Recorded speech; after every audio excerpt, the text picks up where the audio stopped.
Most people are just a paycheck or two away from being homeless, even if they appear to be doing well. That's the quiet truth under all the noise. If they're making $40,000 per year or $400,000 per year, income is not immunity. When someone loses their job, their entire life, because for a lot of people, the job is the lifestyle. Without the paycheck, there's no plan B.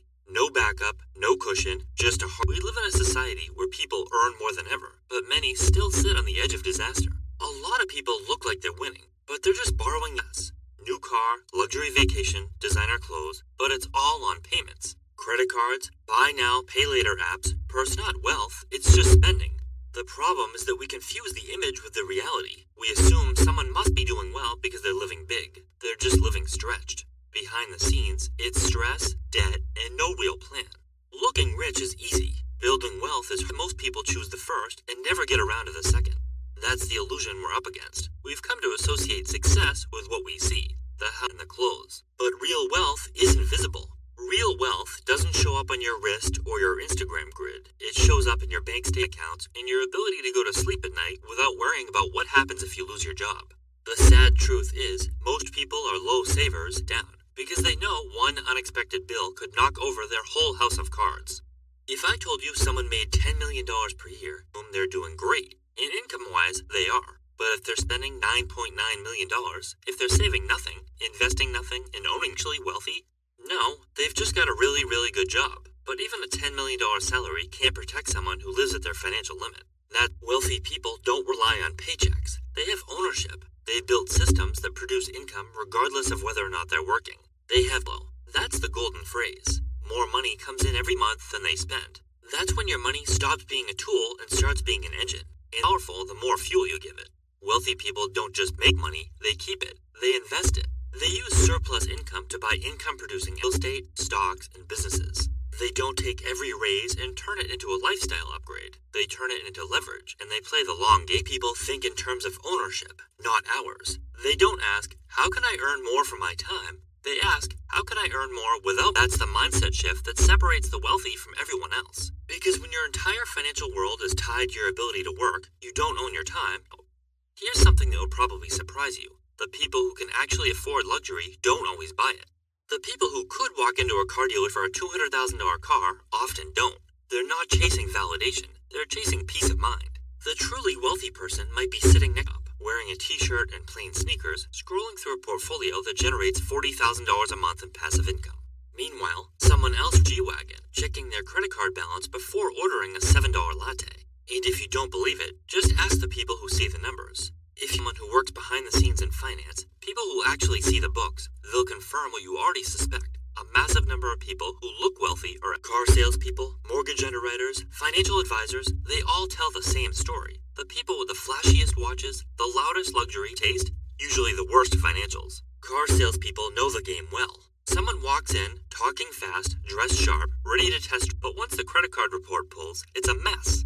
Low scores, high debt, and no money down. They want the $70,000 car, but can't if something goes wrong. Meanwhile, someone else walks in, quiet, unassuming, and drives off in cash or with 0% financing out of choice. Bragging, just quiet competence. Mortgage lenders see it all the time. Someone applies for $1 million home. Dressed sharp, driving some confident they'll be approved, but underneath the image, they're drowning in credit card debt, behind on student loans, and have maybe $200 in their checking account. A house that costs more than they've ever saved. And here's the wild part. They haven't even run the numbers. If they did, they'd realize the monthly mortgage more than they even have left to spend. It's not just that they can't afford the down payment. They literally couldn't make the payments even if they got the house. But they're addicted to the lifestyle that they're shocked when they get denied. They've spent so long focused on looking successful, they never stopped to ask whether they could actually afford. There's a phrase for this. Big hat, no cattle. And the people who deal in real money can spot it a mile away. Because real wealth isn't loud 1% of the time, but in most cases, it doesn't brag. It doesn't need to. When you have it, you protect it. When you don't, you try to look like you do. The numbers will tell you. If you want to spot the person in financial trouble, look for the flash. But if you want to find the one with real money, look for the one who does it.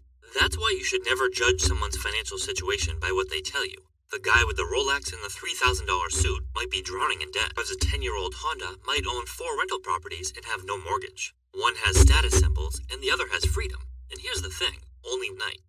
We're in a time where rising costs are squeezing everyone. And even people with good jobs are just one unexpected expense away from crisis. Trap of modern life. We work harder, earn more, yet still feel like we're slipping behind. And often, it's not just the economy, it's the financial hack. And yet, we don't talk about this publicly because it feels like failure. It feels like admitting defeat. So instead, we put on the mask. We up. We make choices based on what looks good, not what's good for us, and we convince ourselves we'll figure it out later. But later never comes. A credit card, another car payment, another year without savings. But it doesn't have to be that way. The first step towards real wealth is realizing that it's not about flash, it's about margin. It's about space, the space between what you earn and what you spend. And what you do with that space determines. Most people take that margin and turn it into consumption. Bigger houses, newer cars, nicer clothes. Wealthy people take that margin and turn it more stocks, more real estate, and more businesses. One approach builds lifestyle, and the other builds freedom. And freedom is the real goal,